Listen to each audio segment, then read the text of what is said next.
Hello, everyone. Good afternoon. Hi, welcome to the next session. And in this session, we're going to be talking about diet and health. So let me just call this up for a second.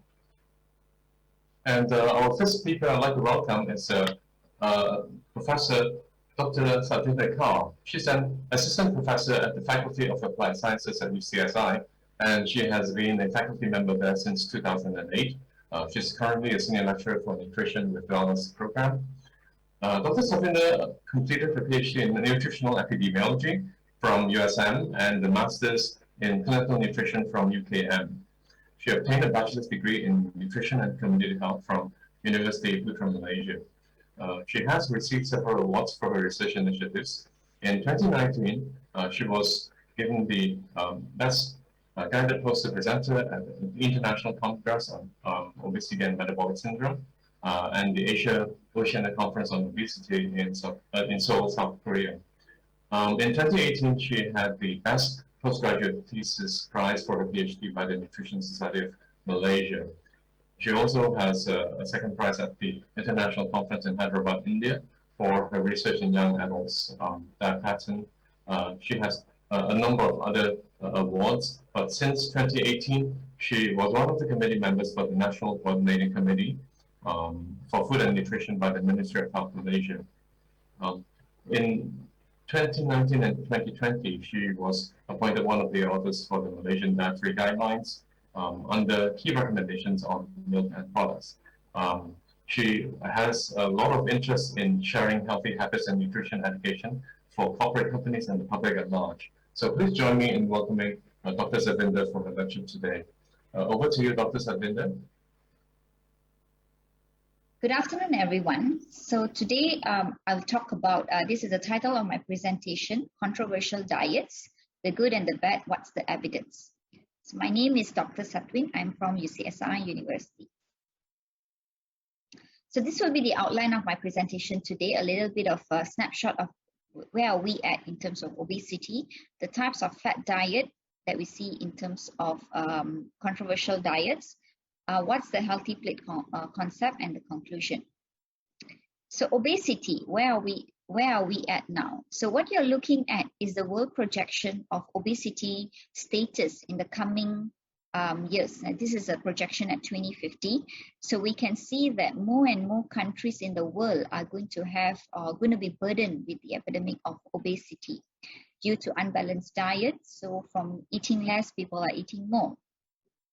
So is healthy eating really difficult, or is it something that can be done? Now, obesity is a global epidemic now.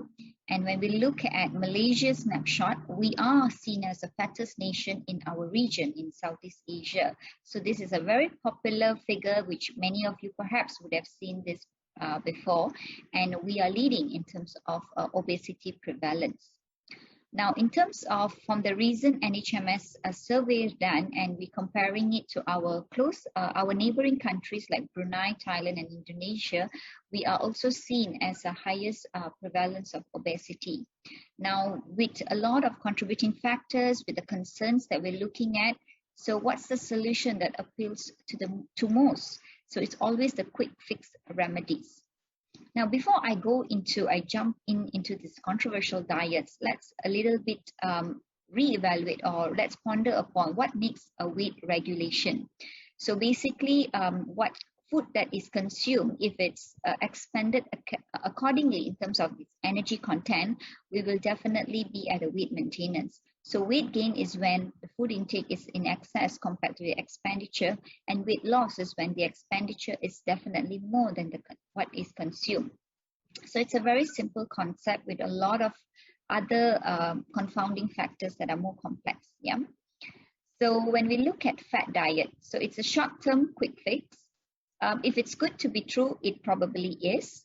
Now we have to look into, when we recommend a fat diet, can it be with you for a long term and a very low calorie intake for a short period of time. So it has a lot of great promises, which it may be able to deliver, and you will see that in my presentation today. But we have to take into factor a lot of other factors when we recommend a fat diet.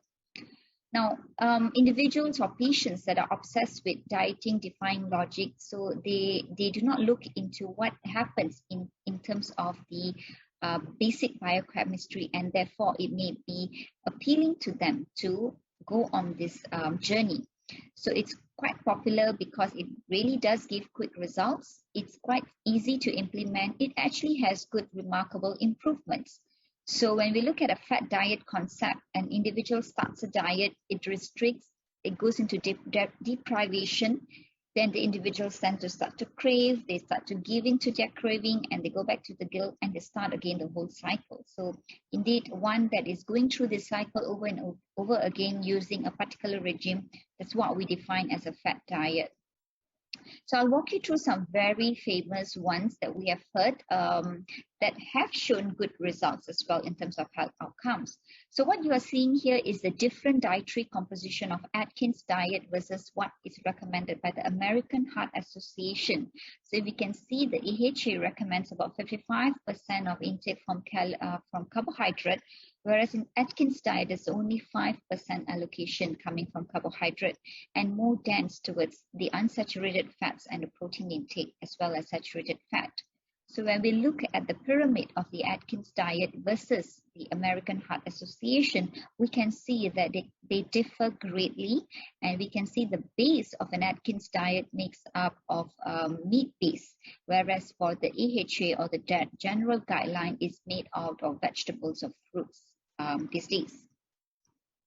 So a low carb food pyramid looks like something like this, whereby at the base we see more meat, and this is what the Atkins diet advocate, and high loads of fats and limited or sometimes very little carbohydrate intake. Now, another very famous diet that you would have come across is the paleo diet. So a paleo diet is actually trying to teach individuals to eat based on what our ancestors used to eat, which is thousands of years ago as cavemen did, whereby there is no inclusion of any processed or industrialized food. Their concept is more to plant-based and raw meat or meat-based. So there's no processed food, there's no additives, there's no preservatives, there's no vegetables oil even, there's no starch base, there's no dairy, and there's no high fructose fruits. So they go more on the restricting carbohydrate concept. So in diets that restrict carbohydrate, it starts with the losing of water, then only the fats. So people that are on this sort of diet, they often complain of constipation, headache, muscle cramps, and weakness because they are suppressing their appetite by taking more protein intake. It will also lead to more ketosis in an individual. So these are the three types of very famous diet that has been quite promising in terms of its outcome. They are all three similar in the sense that they are all three low carbohydrate diets. Okay, there's however, they do differ from one another. For example, paleo has no processed food. Atkins limits carbohydrate, but you can have processed carbohydrates, but in very limited amount.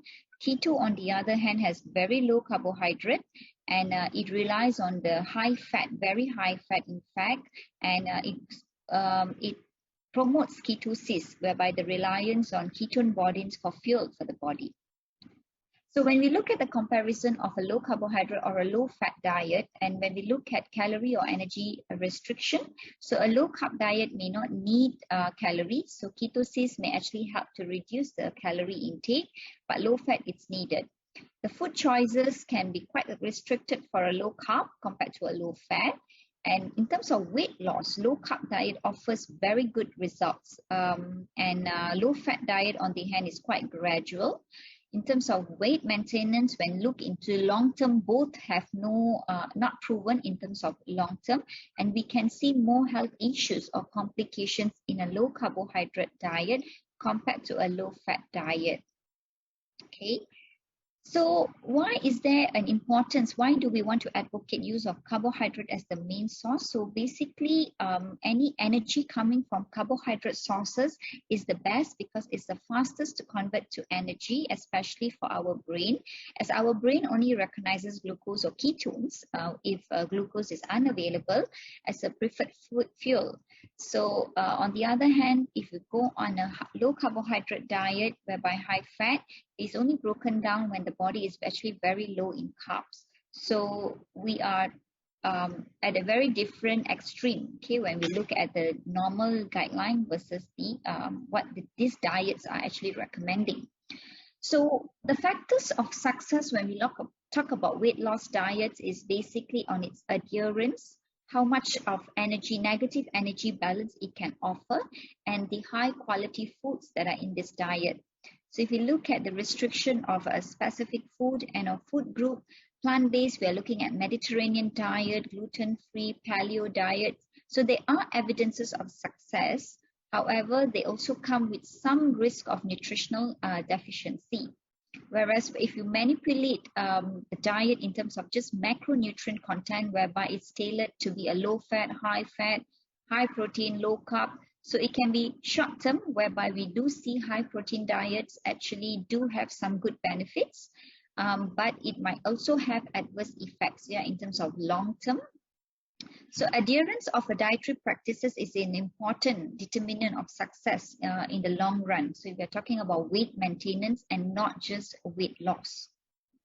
So let me walk you through in terms of intermittent fasting. So this is the latest fat diet practice where people alternate between fat and fasting state. So if you look at the fat fasting cycle, the fat state and the post-absorptive early fasting state. So this is basically where our normal eating practices lie. So any time between our third hour of eating to 18 hours. So this is where all the metabolism happens. And only after that, we go into the fasting state and the starvation state. So if you look at the different types of intermittent fasting, which is another popular approach in diet approach these days. So it can be in terms of alternating of a day fasting, time restricted feeding. So giving time, whether it's 16/8, so these are the concepts. Eating only in the particular time period and then fasting for the remaining day, or periodic fasting whereby they fast for a whole day once or twice in a week. So these are different metabolic states that are involved. Okay, they have shown some improvements in metabolic outcome, but in terms of sustainability, that's what is being questioned. Yeah. So if I compare, if you look at this paper that I have compared various types of dietary descriptions, so I like to bring your attention to the Mediterranean diet. Now, if you compare this with what the AHA or the General Dietary Guideline actually focuses, you can see it's pretty similar to what we advocate for a healthy population. It's just that the dietary pattern is following a diet that is rich in MUFA and PUFA, whereby the diet is following the normal recommendation, but it's tailored to a particular nutrient of interest. So if you look at the limitation of the diet, it appear to be none in the long term. So it can improve weight, other metabolic parameters as well. Whereas other diets that we do see here, despite they are promising changes in the metabolic change, but they do come with some limitations in terms of compliance and as well as fluctuating HDL or LDL levels. And the other diet is the Weight Watchers diet, whereby in this diet, it focuses or it emphasizes that it's important to include exercise and behavioral therapy into the diet. It's not just basically diet solely. So there's a lot of other components of health that we have to engage with. And through this sort of approaches, it can maintain the diet. So it's a balanced diet concept, right? And we can see that there's also in terms of limitation, it is none when we compare with others. So sustainability in the long run, so when we look at the dependency on the diet regime and the lifestyle, how much does it fit one person's lifestyle? Is it environmental friendly if we're going to advocate a high meat diet, a low carbohydrate, or the diet is of a high protein? So we're talking about carbon emission. Is this the future? And in terms of nutritional adequacy, that is questionable as well. So despite these diets may have an effective at producing weight loss in the short term, but in terms of long-term sustainability, that is something that we have to look into, because it has been seen in various population that is not sustainable beyond 3 to 6 months period. So what is then good, right? So we ask ourselves, so we do see many types of diets. So what is good? So well, basically following the healthy diet guidelines should be able to help one to eat quite well. Now, this is the Malaysian Food Pyramid 2020, and this is new. We have just released this last year, and we can see that Eating on this concept will actually bring us back to maybe trying to advocate to a more healthier or more balanced macronutrient in our diet, and following to the concept of Malaysian healthy plate. So focusing more on fruits and vegetables in our daily intake and limiting our meat base and focusing on complex carbohydrate in our diet is the way to go, and it is more sustainable in the long term. And it can fit into our Asian lifestyle or our Asian eating habits. So the guide is relatively simple. Okay, healthy eating should be a lifestyle, and sustainability must be an important factor that we look into any kind of advocating fat diet. There should be a practice of proper portion control to ensure that we get various types of nutrient daily. So the fundamental concept for weight loss is actually to create a negative energy balance and to create a healthy eating with various food intake. So advocating balance, variety, and moderation should be one way of how we get the best of our dietary pattern. So in conclusion, we can see that weight management through dietary changes should actually be monitored by healthcare professionals, and it should not be one diet that should be practiced for a long period of time. So the basic healthy eating guidelines should actually apply, and because these guidelines will actually help individuals to eat better. And I think what we would like to address or emphasize is more on sustainability, because we don't want weight loss to relapse into weight regain, because then the cycle doesn't end. So any kind of planning should be realistic and moderate. So we should have a balance in how we consume our dietary intake. So that's all for me. Thank you. These are the references. Thank you. Thank you very much, Dr. Satvinder. I wonder if do we have any questions from the audience, so that I might actually take one or two here before we move on to the next speaker.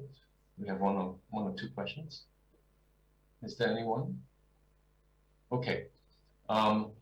If there are no questions for the moment, we'll leave it to the end. And I'd like to welcome our next speaker, Associate Professor Dr. Raghu Varadarajan, I hope I got it right, from who graduated from Madras Medical College in Chennai, India.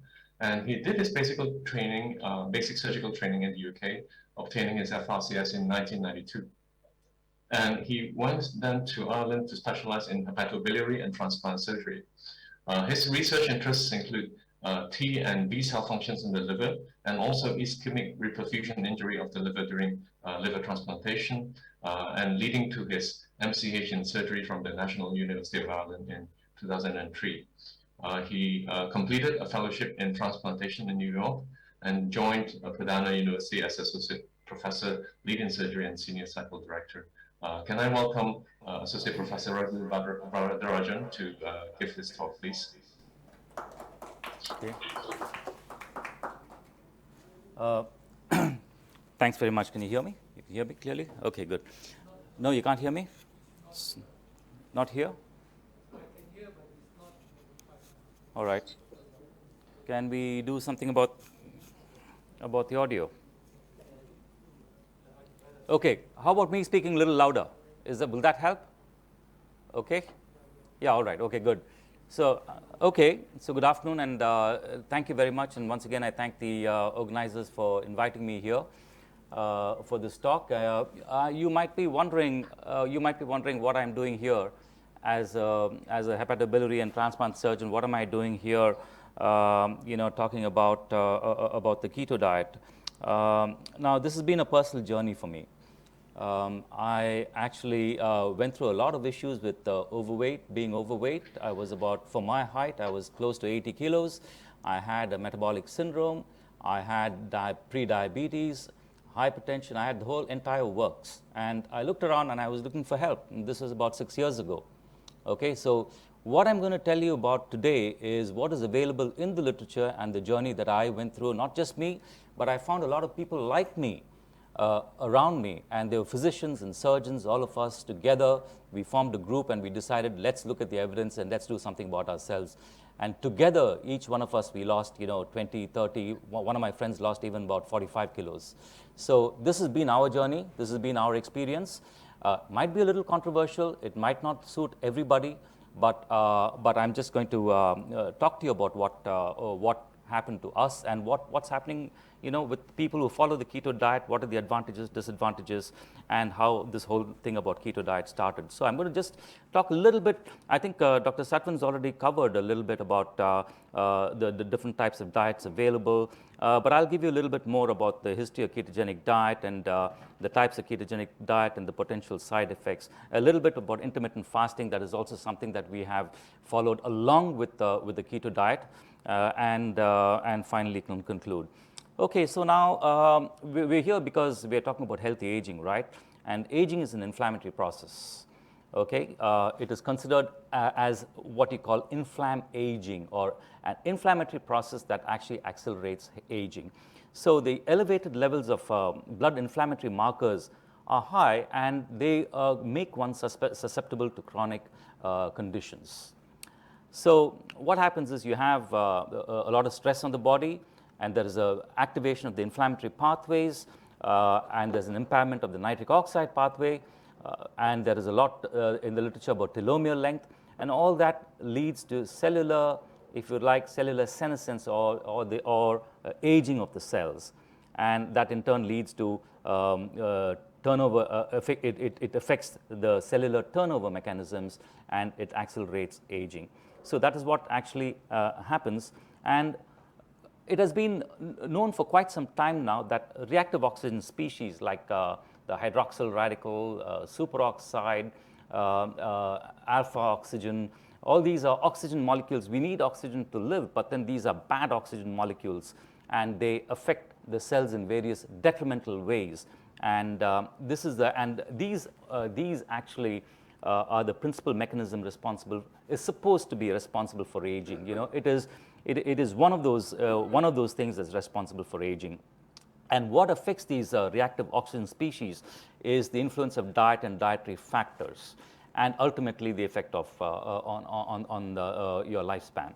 So if you modify a diet, if you have a good diet, it can influence the production of ROS, and therefore the damage on the cells, and therefore reducing or slowing down aging. Now we cannot, can we reverse aging? No, I don't think we can at the moment, but at least we can slow down the process, right? So that is, and this is all done by dieting, and there's nothing more important than a diet, and that's what we have found. And personally, I have found that what has affected me most and what has changed us the most has been the diet, not even exercise.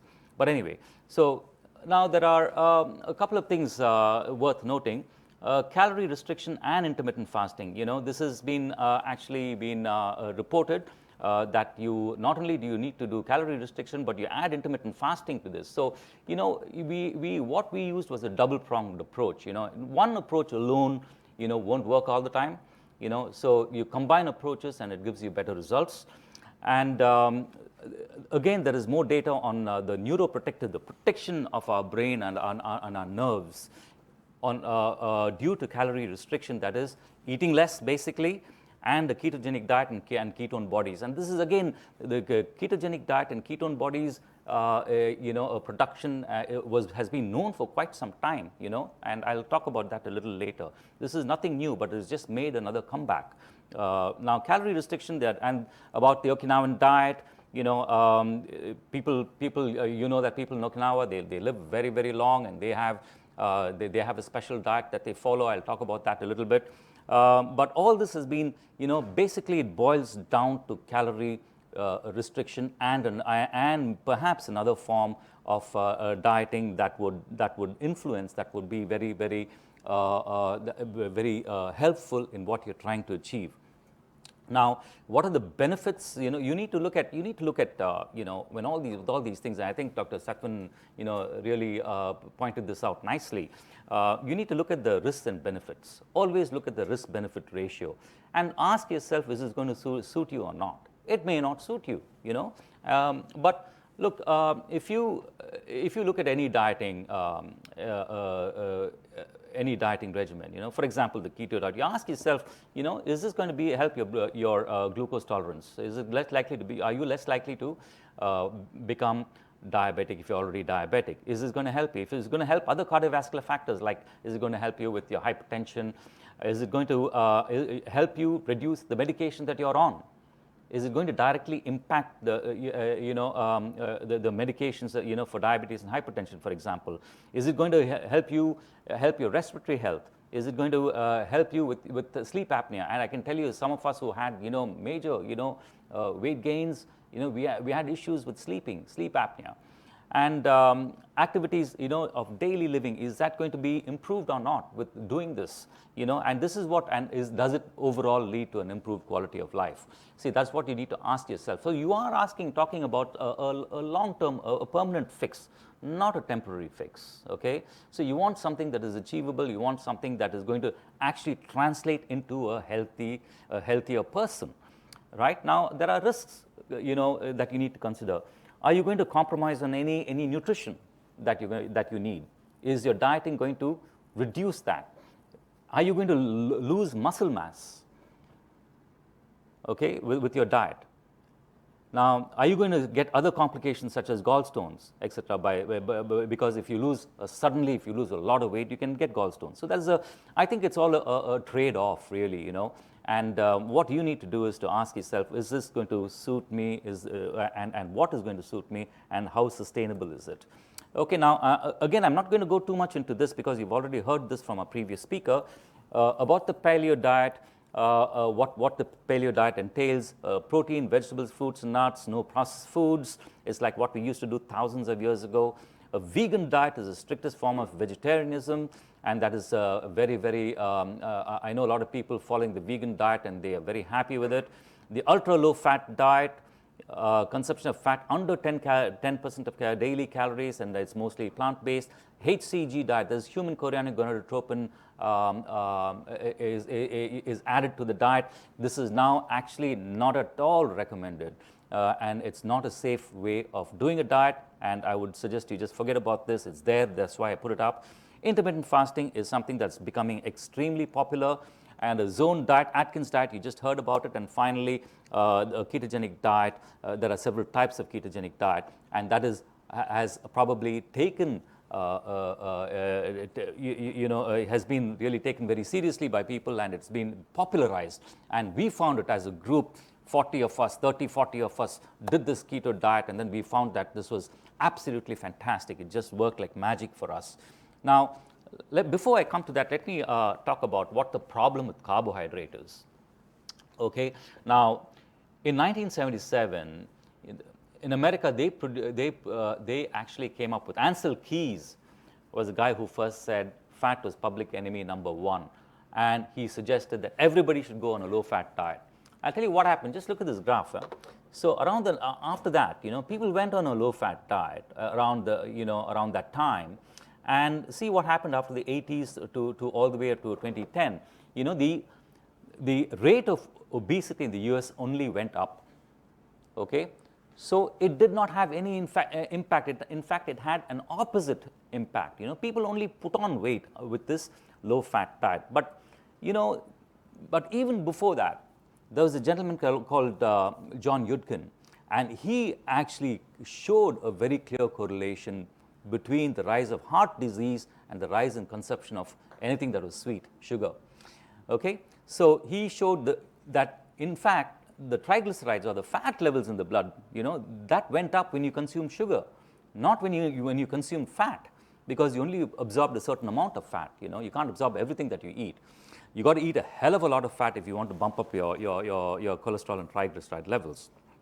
So sugar also raised insulin, and linking it directly to type 2 diabetes. So now what happened was that there was a very strong lobby. The sugar lobby was a very strong lobby, and they literally told him that you are emotional, what you're talking is pure science fiction and rubbish, and the scientific community basically, forgot about him.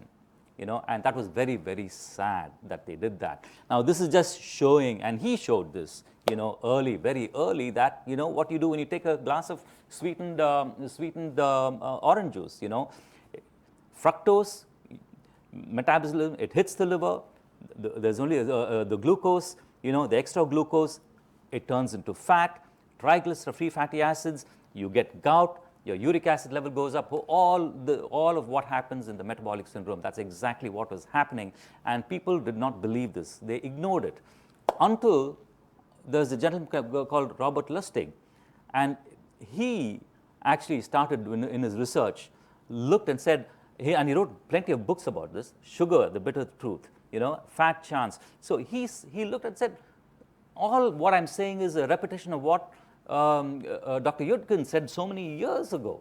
This is nothing new.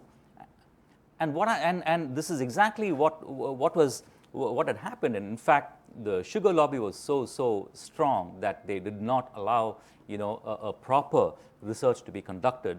And the sugar industry and the coronary heart research, and if you look at this, it's all up there online. You can go and check it if you want. So the SRF singled out fat and cholesterol as a dietary cause of coronary artery disease and downplayed the evidence of sucrose consumption. That was also a risk factor. Their funding and the role was not disclosed, and the industry sponsored a research program that cast doubt about the hazards of sucrose while promoting fat as a dietary culprit. Policy-making committees should consider giving less weight to food industry-funded studies. So this was what was actually the statement that was made. So people then woke up after this, and they've been looking at various things, and people have written a lot about this, about how the sugar. Now, I'm not talking about carbs in general. I'm talking about sugar here. Okay. Now there are good carbs. Complex carbs are good for you. Okay. But then there is the problem here is the invisible sugar which gets into every bit of our lives. Okay. So just look at that. You have bananas full of carbs. Okay. I'm not saying bananas are bad. Okay. But I'm just saying you need to know when to eat and how to eat it. That's all. Okay, and other things such as your dressings on top of salad. Salad is good, but what about the dressing on it? How about the orange juice that you have? How about the cereal you have in the morning? So how about the Pringles that you eat? Maybe just one or two. You add up all this and see what happens, and before you know it, you've consumed a hell of a lot of sugar, and that actually translates into you converting into fat and you putting on weight. Okay, so this is really what the problem is. Now let's come to the ketogenic diet. Now in 1911, the treatment for epilepsy in France, it was as early as 1911. They put people on a keto diet. They put kids on a keto diet. Okay, that is, they just cut down carbs and they increased the fat that they took, and it really worked. And also at the same time, fasting. They did it along with fasting, and that ended fits in kids. And then in 1921, this is called the ketogenic diet. So this was coined in 1921, nothing new. Okay, so fasting and water diet for all these kids, all that worked wonders until the time that phenytoin was discovered for fits.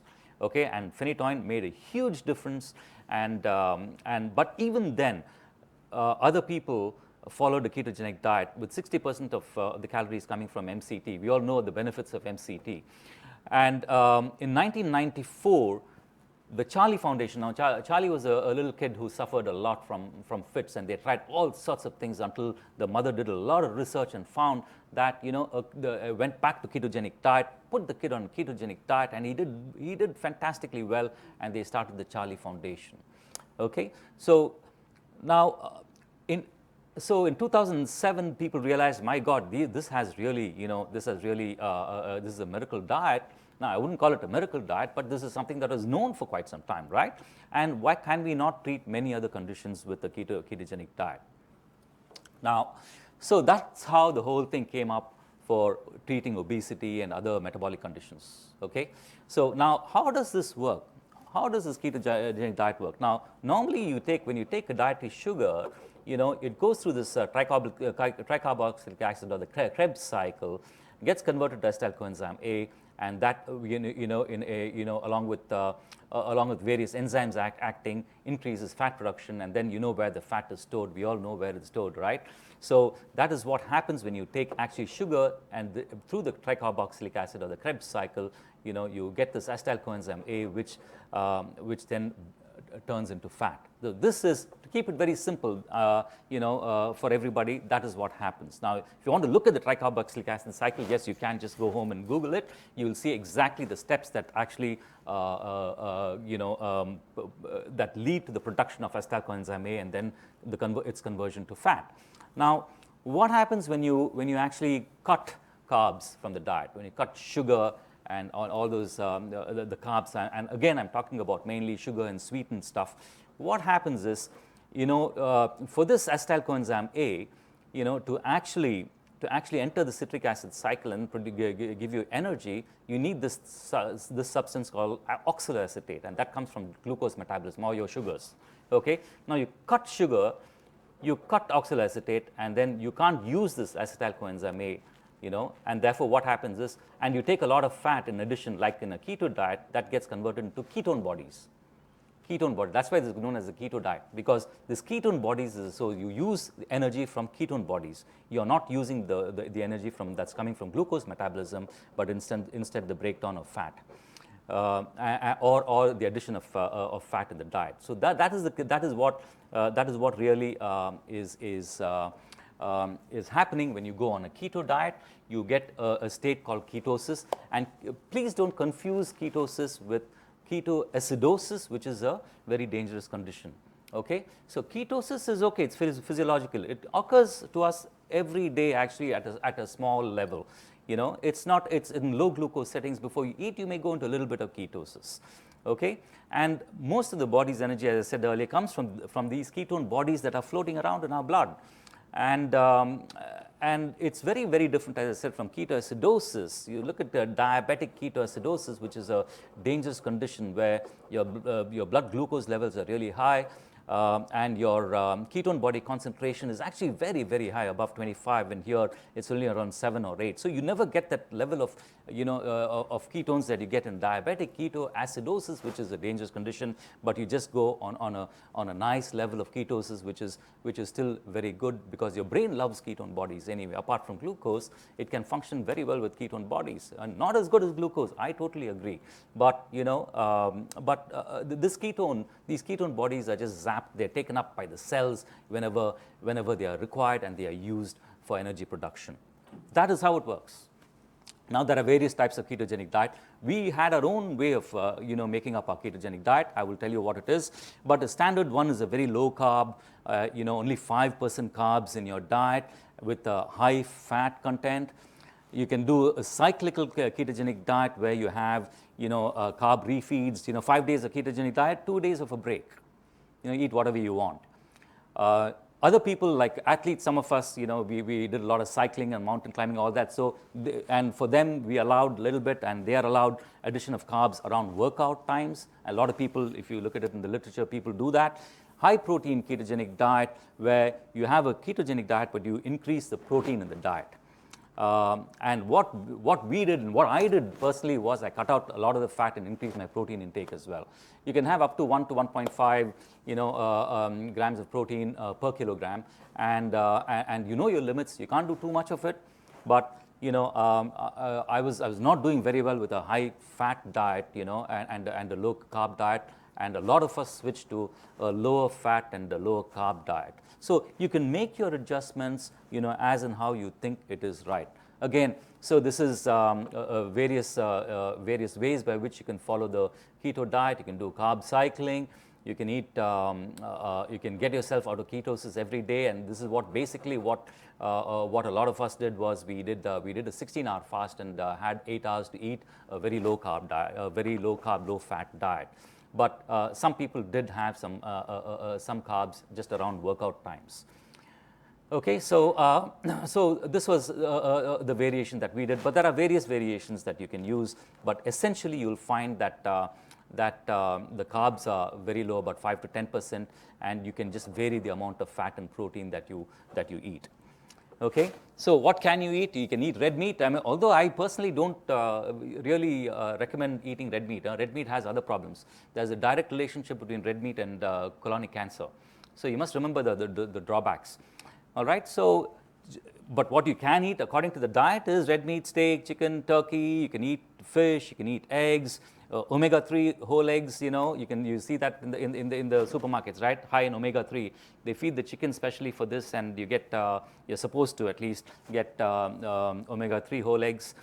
Butter and cream and cheese. So all this is allowed, but I would suggest you can just your quantity should be very, very carefully monitored. Okay, you can have nuts, seeds, almonds, walnuts are pretty good. Healthy oils, that is polyunsaturated rather than fully saturated oils. Avocados, low carb veggies, mostly green veggies, onions, peppers, and things like that you can eat. Don't have potatoes. That's the worst thing you can have, especially the big M. That one, that chain that comes with the big M. That one don't dangerous when you eat potatoes, fried in oil like that. Anyway, so what to avoid? Definitely all your soda, that is your the usual sweet drinks, carbonated sweet drinks. Fruit juices contain a lot of fructose. Now, one thing I'd like to say here is I'm talking about weight loss period, not weight maintenance period. These are two different things, so don't confuse the two. What you have to do during weight loss is something very, very, it comes with a price. You have to, there is no easy way out. If you want to lose 30 kilos, then there is no easy way out. Okay, no matter what diet, whatever you follow, it's not going to be easy, and you have to be prepared to make a sacrifice. What is important is how you follow it through. And I can tell you, most of us have followed our diet through. I mean, it's 4 years now since I'm doing intermittent fasting and the keto diet. I put on about 2-3 kilos, then I lose that 2-3 kilos. Now I've put on about 3 or 4 kilos, MCO and all that. I've suffered a little bit, but it'll come down in the next 2 or 3 months. I know that. So don't forget fruit. I'm not asking you not to eat any fruit. But during a maintenance time, sure, eat your fruit, but then you go do something else, work yourself out. But I'm just talking about this period where you have to lose weight. The weight loss period is very critical. Please avoid all the root vegetables and tubers, potatoes, sweet potatoes, all that stuff. And low-fat products. Traditionally, if you go and look at low-fat you see in supermarket, you have a look at that label. It'll be high in carbs. Okay, it's terribly misleading. Read the labels, guys. For everything that you buy or you eat, read the labels. The labels are put not by the manufacturers, put by the government. Okay, so you can believe the labels. It's not put by the manufacturers. Therefore, follow the label, and you will see that exactly what you are eating or what you are getting. Okay, and please limit or don't even have all the processed vegetable oil, mayonnaise, and all that stuff. Alcohol. Well, okay. Well, that's a difficult one, isn't it? But just at least try to limit it. Now, you might want to snack between meals. You might feel hungry, okay, but not during intermittent fasting time, but during even during the 6 hours or 8 hours that you'll have to eat. You can snack, yes, but snack on good stuff. Snack on all these. These products have less than 1% carb in them. This protein cookie, and I have a little bit of my platinum hydro whey drink, and I have some nuts as well. But these are protein bars. But they call them protein bars. But if you look at the carb content, it will be high. So you got to choose the ones that have less than 2%, 1% carbs. So there are options. There are for you when you get hungry to actually have something, a healthy snack in between. Okay, now let's come to the side effects. I think you all might want to hear this. You can get a keto flu, poor energy, especially the first couple of 2 or 3 weeks that you do this. We all went through hell. I know it can be very difficult. You get irritated, annoyed. You'll fight with people around you, and constipation again is a big problem. Dehydration. You got to drink a lot of water when you do this, and be careful. You have to maintain your electrolytes.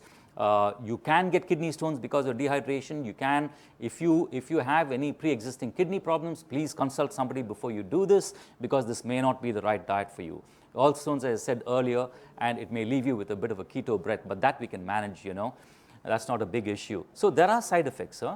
Now, again, I'd like to say to you that this diet worked for a majority of us along with intermittent fasting. If you combine two modalities, and intermittent fasting is not very difficult to do. 16 hours of fasting, no problem.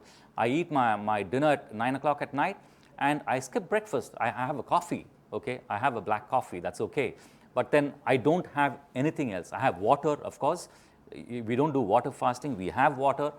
And at 1 o'clock, I have my lunch, and what I would have is, again, something very low carb, maybe a salad or something like that. So intermittent fasting and carbohydrate restriction, fantastic. And we do it. I do it every day, and it's possible to do it every day and maintain. Now, if I have a breakfast, I don't like it. I feel so full and bloated. I feel sick. I don't even feel like looking at breakfast now. Now, the only thing is you have to ask yourself, can I exercise with this diet? Not very easy, okay, because it depletes your energy levels, especially the first few weeks. But what you must do is you shouldn't lose protein mass. Before you burn fat, you might also burn a bit of muscle. Okay, so that's why it's important, I think, to have a little bit of protein. Now, some people say protein is not good on a keto diet because some of the protein you consume can be converted to sugar, but that is a very expensive process metabolically. Okay, so I wouldn't worry too much about that. I would say that you have to take your protein and do some resistance workout, weights, so that you don't break down your protein, but instead you break down your fat instead. So there's a lot of evidence for keto diet. There's very strong evidence for controlling things like diabetes. It improves the cardiovascular risk parameters, your cholesterol, triglycerides. Fantastic in weight reduction. Very good with controlling epilepsy. But there's less evidence about cancer. Okay, polycystic ovarian syndrome, other neurological diseases and acne and things like that. So that's all emerging evidence.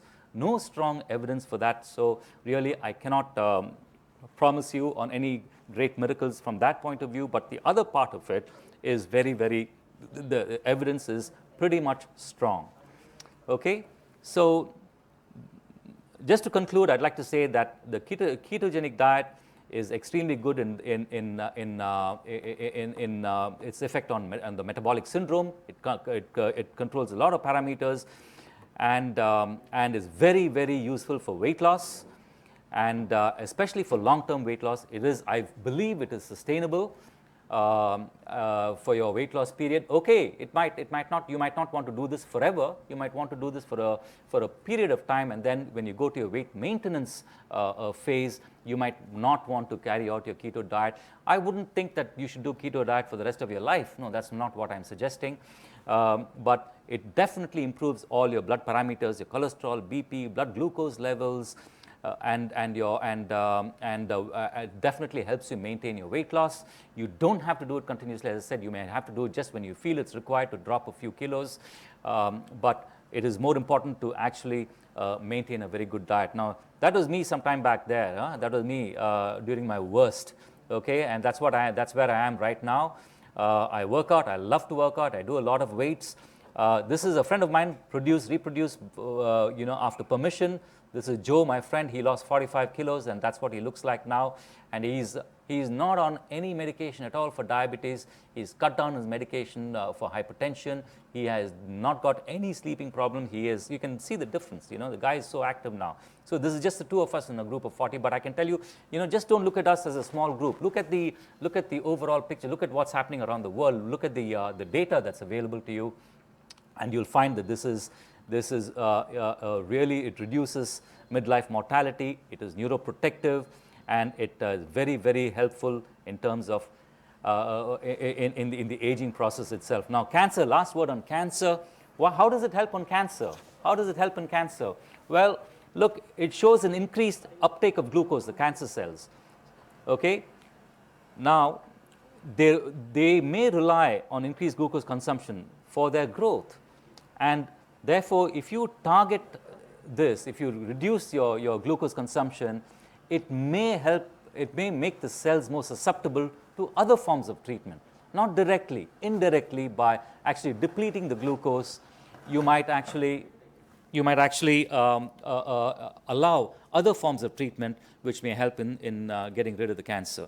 So I'll leave you with that. Can aging be reversed? Well, that's a $100 million question, but I will leave you with that, and perhaps with good, healthy diet, you may not age as fast as as you are doing now. Okay, thank you very much. I'm very happy to take questions. Thank you. I think, Dr. Sathinder, can you hear me? Yes, Dr. Sathinder, Yes, I can hear you.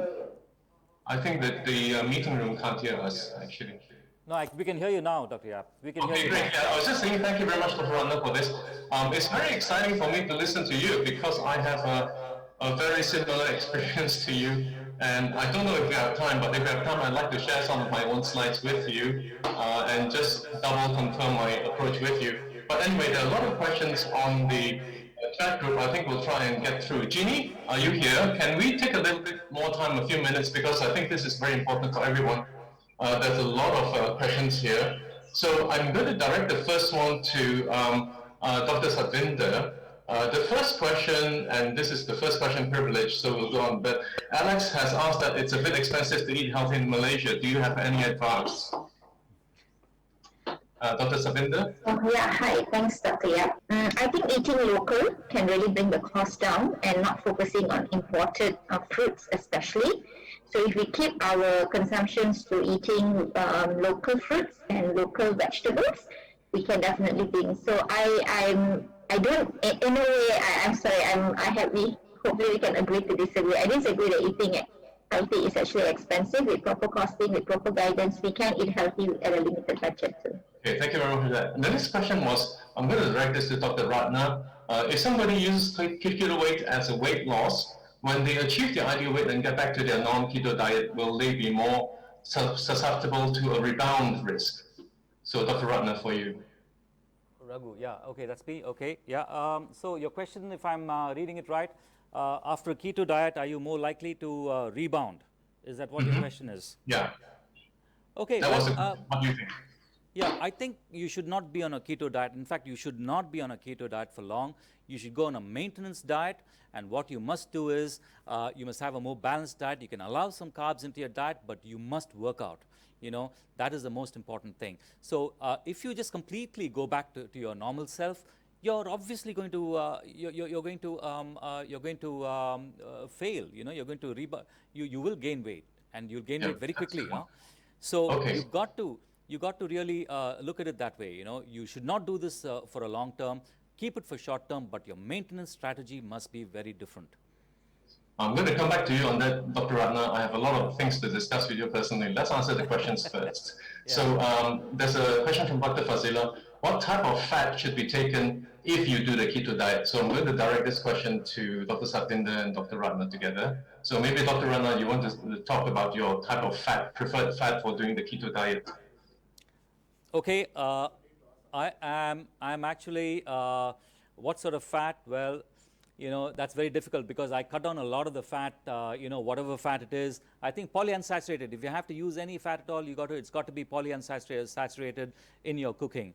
Now, if you want to, so that would be, and just avoid all this fried stuff you get in the super, in all these, what do you call in McDonald's? I didn't want to say the name, but you know what I'm talking about, right? So you got to cut all that. Yes, yeah. That's right. So I think polyunsaturated for your cooking, and if you get fats in your nuts, some of them they don't really do that much harm, you know. So you can have nuts and peanuts and things like that contain some fat, but of course limit your quantity.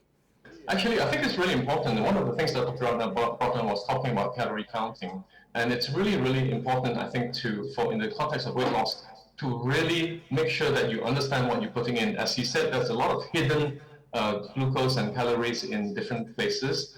These are the things that I tell my clients to do. I do have a lot of clients. Here's one of my guys. You know, you can see a very dramatic weight loss. We'll talk a little bit about that later on. But I used to do a lot of running to try and lose weight. But it didn't really work for me very well because I wasn't focused on diet. And so, like Dr. Rana, do you see yourself in this picture? This is me a few years ago, 85 kilos. And 6 months later, after something similar to what you had, this is me.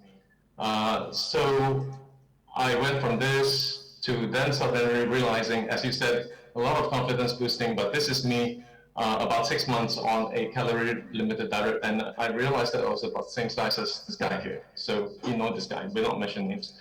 But this is me currently. So this is me 3 weeks ago. And this is me when I'm exercising in the gym. And I think that exercise is very important. But as everything else, it's a matter of making sure that you adjust things to what your body can tolerate. So I only spend, believe it or not, about 3.5 hours in the gym total per week. And a lot of focus on this, as you mentioned, some deadlifting, some pull-ups, heavy weights. But I think, you know, I have a slightly different regimen to everybody else because of the exercise. And we can talk about this is probably a seminar on its own with Dr. Satinder, how much protein you want to take and fat and so on. And I think if you're talking about getting stronger, certainly a higher amount of protein, the simple version is something like this for everyone, I think. But we talked a bit about fasting. I'm not going to preempt this, but basically we do this because it reduces insulin, increases metabolic rate, and it goes back to your paleo. So I think I'm a big fan of intermittent fasting, which I've done for the last 6 to 7 years. Because of all of this, you know, it's easiest just to skip breakfast. So we'll come to that.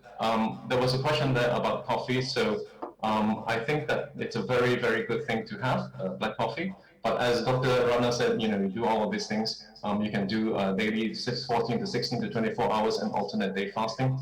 But just a few pointers for the audience. It's really important to look at what you eat and look at the labels, because a small chocolate bar like this is 240 calories. And that's like, you know, 35 minutes cycling and 65 minutes walking. And you can take a lot of this. So the trail mix is actually quite deadly. A handful of raisins is 135 calories, the same as a can of Coke. If you have nuts, that's 258 in one handful. That's like 72 minutes walking.